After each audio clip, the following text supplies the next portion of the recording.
Good morning, YouTube, and welcome back to the channel. Beautiful day here in Spokane, Washington. Finally, it is very nice outside. It's chilly, but it's beautiful out.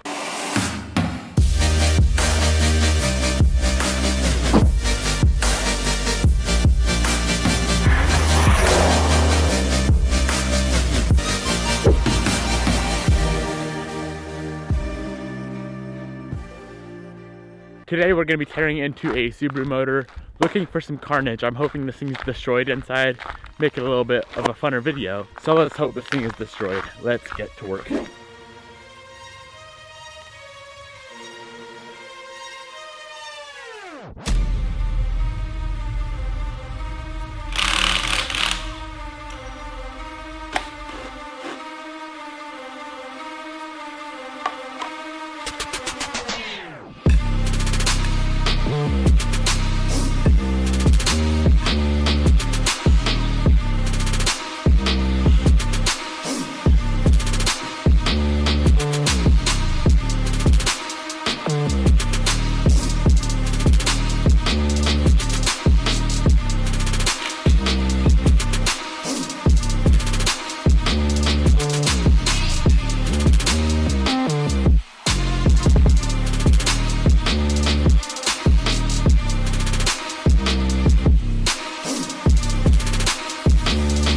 So the only thing I really found wrong with this motor is these head gaskets. They are pretty messed up. Unfortunately, it was nothing major. I was kind of hoping I'd have like a cracked block or a cracked head or something, but something small like head gaskets. Thankfully, I already have a complete motor that's already rebuilt. So I'm either gonna sell this one as a good like used rebuildable core or just throw it in the garbage. If anyone wants it, let me know. I was really hoping for some major carnage inside this motor. Unfortunately, like I said, guys, it's just the head gasket. Just the head gasket. Kinda annoys me. I rebuilt the whole motor for this thing, but whatever. No big deal. Really hope you guys enjoyed this little teardown of the Subaru motor. If you guys did enjoy it, hit that thumbs up button down below. Thank you so much for watching, and I will see you in another video.